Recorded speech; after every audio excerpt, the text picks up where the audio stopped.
په هلکاپي کې 27 تحصیل مندن شاړې کلی کې ګڼ شمېر کسان د بخمل سید باچا په قیادت کې د عوامي نیشنل پارټي او پاکستان تحریک انصاف مستفی شو او په پاکستان تحریک انصاف پارلیمنټیرین کې د شمولیت اعلان وکړ. د حاجی فاروق خان په صدارت کې جوړ شمولیتي تقریب کې شهزاد اکبر خان، غفور احمد، چینا خان، شیر افسر او ظاهر شاه علاوه نوې شامل شوي کسانو ګډون کړی و.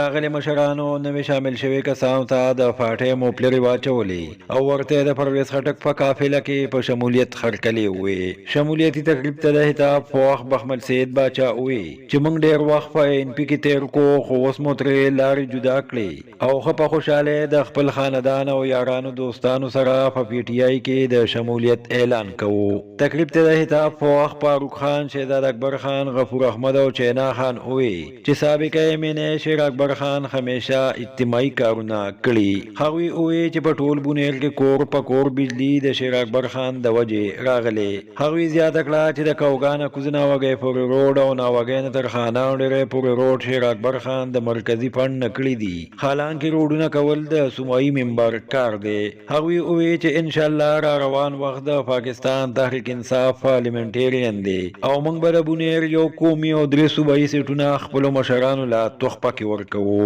هغوی خلکو ته اپیل وکړو چې په 25 نومبر د سواړې په جلسه عام کې شرکت وکړي. زه د خپل طرف نه او د خپل خاندان طرف نه د ان پی نه باقاعده د مستفی کېدو اعلان کوم او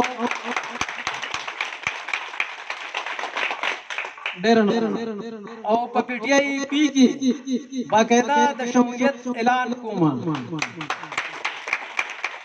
تاسو پر سره او تاسو په دعاګانو باندې ودا قافله مونږ مخې ته بوزو ان شاء الله.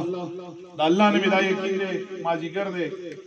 چې په بونیر کې بعد درېونه سیټونه د پی کې او یو د ان شاء الله دا به پی ټي آی پی ګټي او تاسو په دعاګانو او تاسو په خدمت باندې چې تاسو خپلوي دي یوازې تاسو تر دې ناوګي پورې او د دې ایریا پورې نه موجود څنګه چې تاسو خپلوي دي په منګلتاڼه کې، په خودوخېلو کې، په مازو کې، په چمله کې، ټوله کې ان شاء الله دا امید هم دی چې تاسو به دا پارټي مخې ته بوځئ، تاسو به مخکې موږ به درپسې یو او څنګه چې تاسو کوم محنت په تېر شوې پارټۍ کې کړی ان شاء الله زموږ دا یقین دی چې د دې کې به تاسو زیات کوئ او ان شاء الله دا مې یقین دی چې ووټ وشو ان شاء الله راځو نو دا درته وایم چې راځو باچا نو ستا په لاس په ان شاء الله دا روډ او په روډ باندې ان شاء الله موږ راځو. ځکه کو په چمله کې وګورئ نو روډ نشته، اسپیټال نشته، غفور وي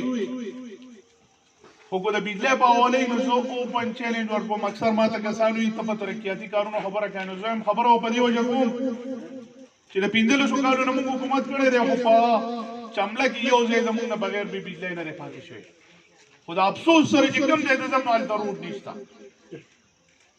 نو دا د سوچ خبره ده. اسپیټال نشته، سکول نشته، یونیورسټي نشته. یو غټ میگا پروجیکټ ماته تاسو په چمله کې وښایي. اوس دلته د 9 اربو روپو روډ چې مناسب پای پسې منډه ترله والې وه چې هغه به سیده د دې ځای نه ځي او په اباسین باندې به تېروځي او پورې تورغر ته به ځي.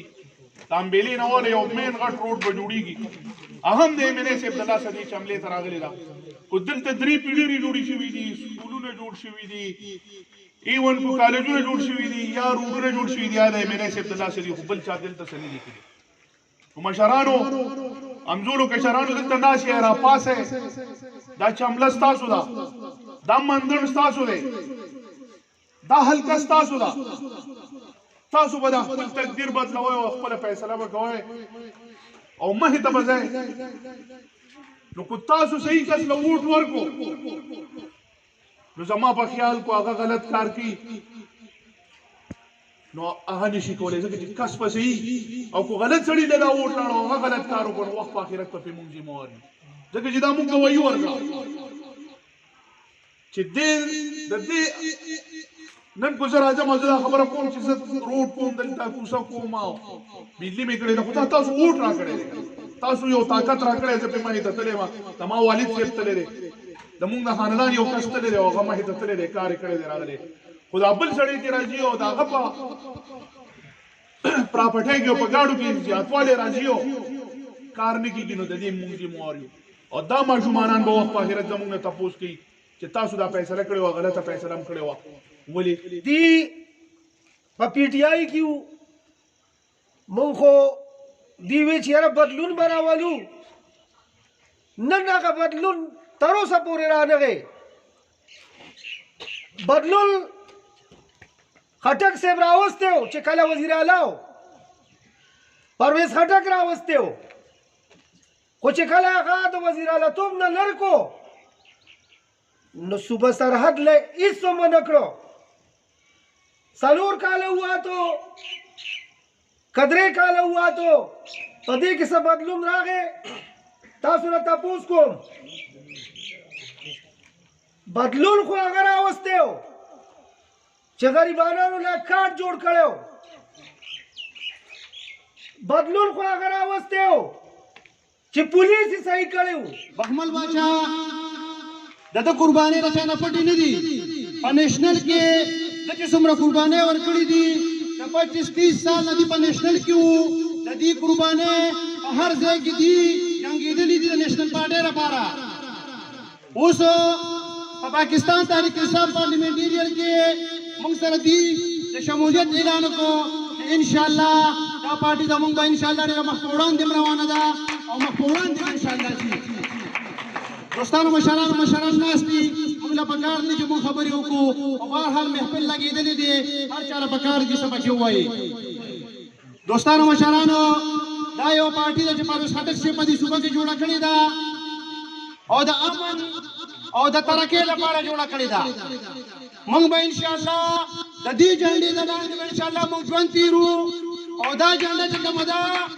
انشاءالله دا به موږ اوچته ساتو او په بونیر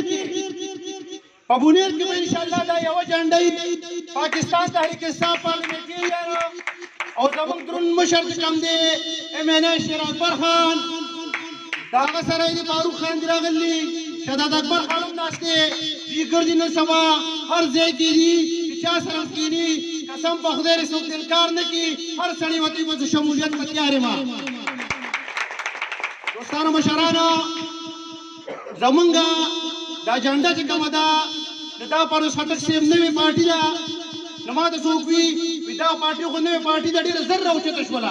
او تاسو پکې دومره محنت شروع کړلی چې دا به څه چل کېږي دا زمونږ محنت نه دی دا د شیر اکبر خان زاړه خلک وو او نوې ورسره ملګري کېږي او دا سیلاب به روان وي تاسو یې ولیکئ دوستانو مشرانو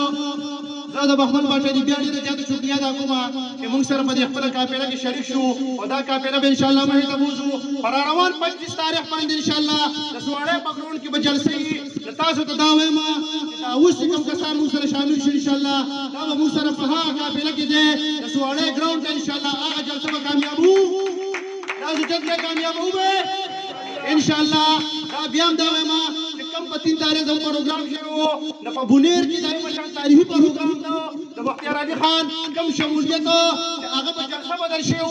نه هغه جلسه د تر ننه پورې په بونیر کې چا نه ده کړې ځکه چې زموږ پارټي چې ده دا اوس هم لکه نوې پارټي ده 3 میاشتې رانه کېږي پاکستان تحریک انصاف پارلیمنټریان دا په بونیر کې واحد داسې پارټي ده چې مینات دی د دې خلکو دپاره ځان قربان کړی دی او که دې بلې پارټۍ ته تللی دي اوس دې نوې پارټۍ ته راغلی دی نو هم د دې خلکو دپاره راغلی دی او د بونیر د ترقۍ لپاره راغلی دی سکولونه به ترقي ورکړي هاي سکولونه به جوړېږي دلته هسپتالونه چې کوم زموږ واړه دي هغه به اپګریډ کېږي انشاءالله موږ به د ترقۍ سوچ کوو او د دې خپل علاقې دپاره به د امن او د مخ په وړاندې که چاته بجلي شته چاته چې څه پکار دي او زموږ لاس ته دې پارټۍ ته رالو دا به ستاسو انشاءالله